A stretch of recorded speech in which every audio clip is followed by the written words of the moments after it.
Do you believe in marriage? If you don't, I get it because it feels less and less alluring to me as well. But if you do hope to enjoy matrimonial bliss one day in the near future, I want you to imagine falling in love with the perfect man. Whatever that may be for you, I don't know. But just for the sake of creating an imagery for you, imagine a country boy with perfect manners. He opens doors for you, makes you laugh, calls your mom ma'am. I know the bar is very, very low at this point in hell, but effort is effort, okay? And you start planning your wedding, your future, your forever. And then one day, you wake up to flashing lights and breaking news. Your perfect fiancé has been arrested. And you're in dismay. You're thinking, what trouble could he possibly have caused? Did he run a red light? Did he not stop at a stop sign? Maybe he didn't change lanes properly.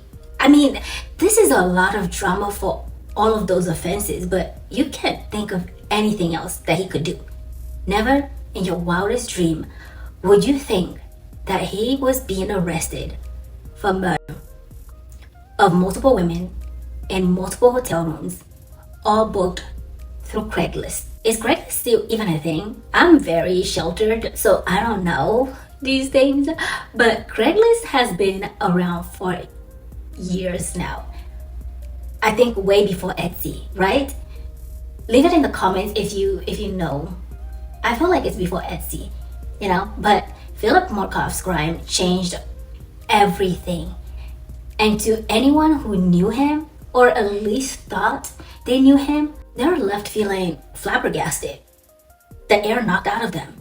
And this isn't just the story of Phillip Markoff. It's the story of trust shattered, lives stolen within seconds, and a dream turned nightmare overnight. Hi Digestive, welcome to Crimes Digested. This is a place where we tried to digest senseless crimes. If you're new here, welcome. And if this is not your first time seeing this face, I just want to take a quick second to thank you for taking time out of your busy schedules to join me. On Crimes Digested, we attempt, big emphasis on attempt, to delve into the most perplexing crimes happening all around us every day. Some are sad, some are unbelievable, some even unexpectedly funny and tragic ways. But most of the time, these stories are a constant reminder of the cruelty and the dark side of humanity as a whole. Today's story not only has all those aforementioned elements, but will have you itching at the messiness of it, okay? So join me as we explore this case that is so disturbing and morbid that honestly it's bizarre, okay? This is a story that will make you like the faint of heart, swear off relationships as a whole, because if the possibility that the person you chose to spend the rest of your life with, the person who by all intent and purposes was going to swear to love, protect, and honor you, if they can turn into this, that's wild. That's wild. Very quick disclaimer, and then we'll get into today's story. Everything in this video is alleged, and sometimes my personal opinion no one asked for. Most of the time, the information is what I could find online. So please do form your own opinion. And if you have any additional information, or if you notice something is wrong, missing, or misleading in this video, I encourage you to leave them down in the comment section so that we can all learn from one another. It's never too late to learn, right?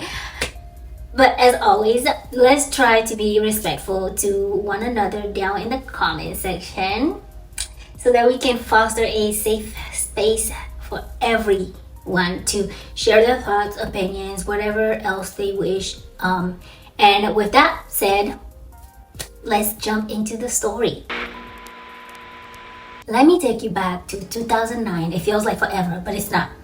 In the city of Boston, a place full of wonders, a city renowned for its academic excellence and historic charm. But beneath the glamour on the surface is an unfolding of a chilling dark secret.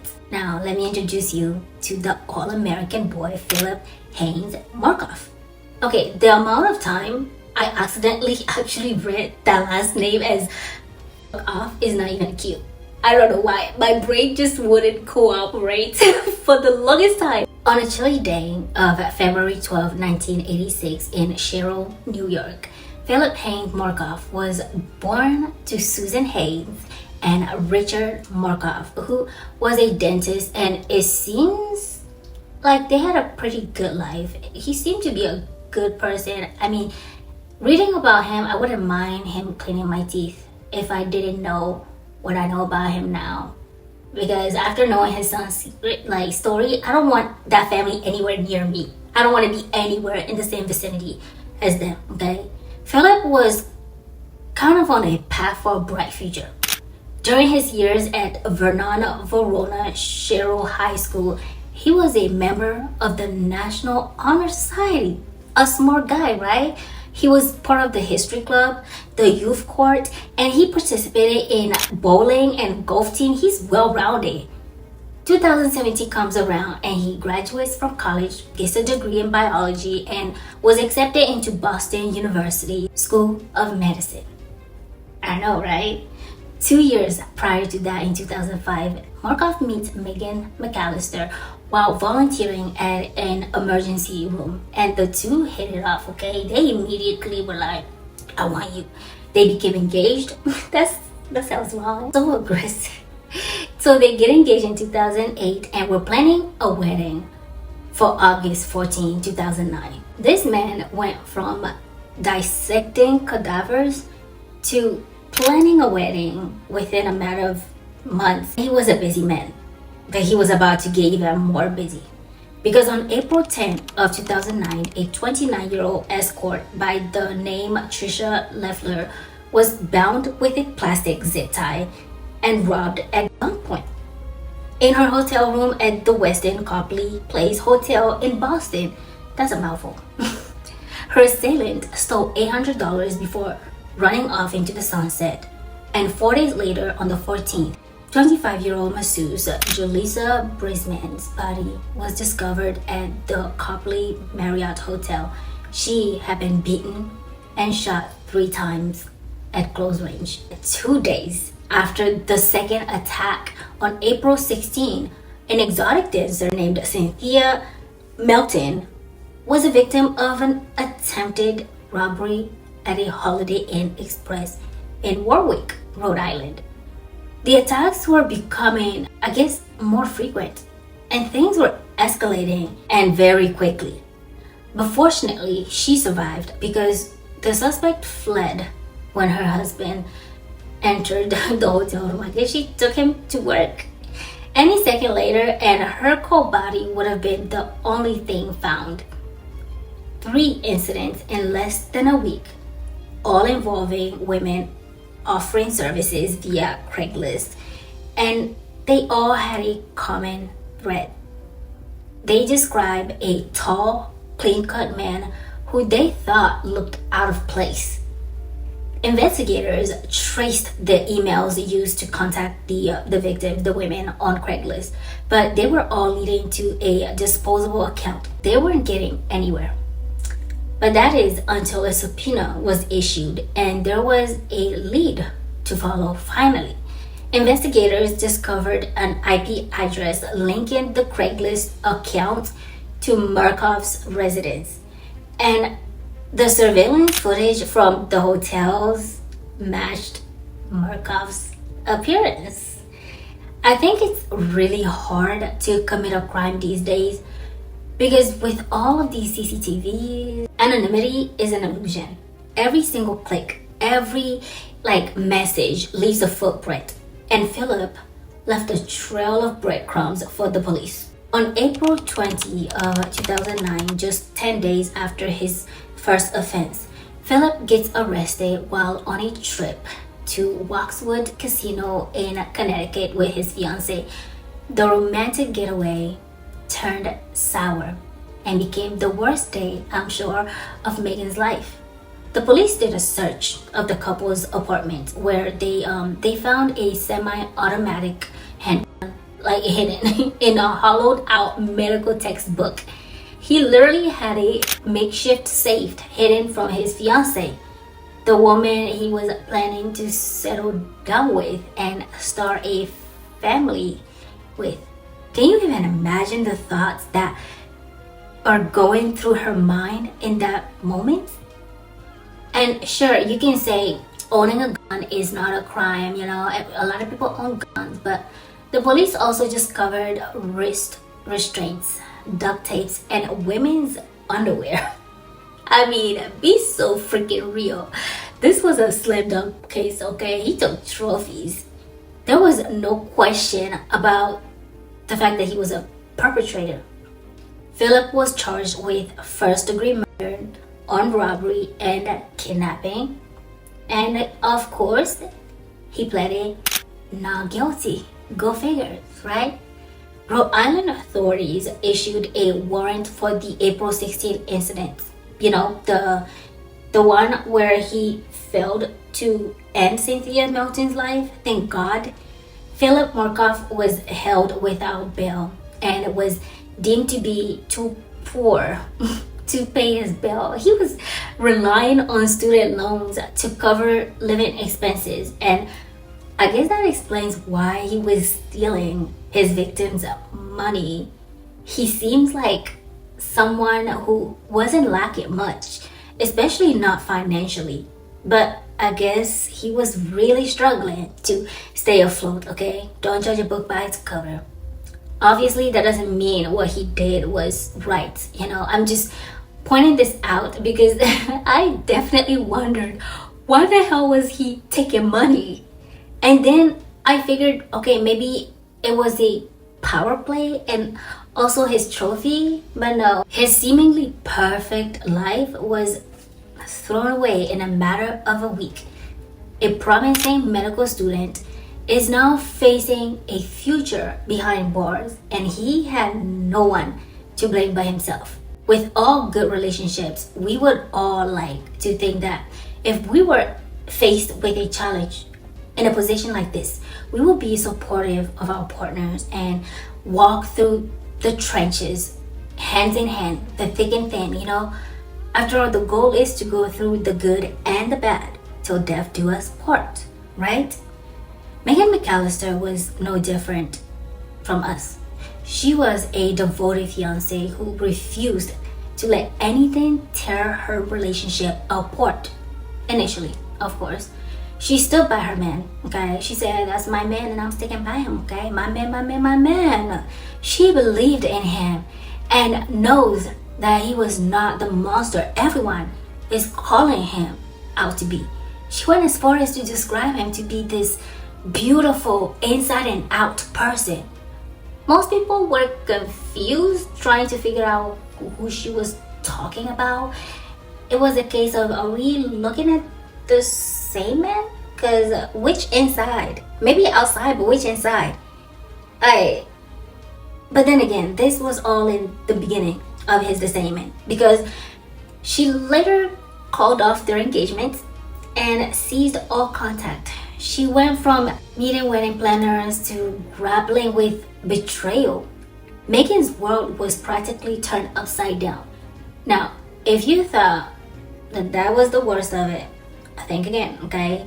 Because on a hot summer day in August 2010, Phillip was found deceased in his cell from an apparent self-exit using a makeshift weapon to inflict fatal wounds on himself. He ended everything once again, robbing his victims of a fair trial and justice. He wrote his ex-fiance's name in blood on the wall. That is so fucked up. Like, even in his final moments, he wanted to traumatize this person. Like, what was he expecting? He was out here committing all kinds of atrocities and thought she was going to just pretend like, oh, he was normal, everything's good. That's insane. He was really tweaking. He should have stayed around long enough to pay whatever price he deserved, his victims deserved. but he didn't want to pay. He was too chicken, and his ego wouldn't allow him to accept his fall from grace. He didn't like that rock bottom. And so a life once with promises ended in tragedy, leaving unanswered questions and shattered lives. There's actually a book called 7 Days of Rage and a Date with Death, which explored the case in depth. And I think they're interesting reads. If you want to check it out, you should definitely read it. It's pretty good. I think most people are more familiar though with the Lifetime movie called The Craigslist K. That's where I first heard of this case, I'm not gonna lie. Of course, the events are a little bit more dramatized in the movie, obviously, but it's pretty good. If you're into Lifetime movies, I think it's an acquired taste, and those who like them, those who don't like them really hate them. So proceed at your own discretion, I guess. Please don't come for me, okay? What's scary about this case is the fact that it was so easy for him to find people online, lure them to their demise, and just walk away. Honestly, that's one of the dark sides of the internet. Phillip's descent from a promising medical student to a convicted killer is a cautionary tale of the digital realm, okay? This story challenges us to be very mindful of our online activities. I'm talking to you, yeah, because you never know. You never really know, okay? You don't know who's hiding behind the mask of that screen. There are sick people out there, and you never know. But that concludes today's story. It's short, but I would like to know what your thoughts were on this case. Do y'all think that he has always been like this?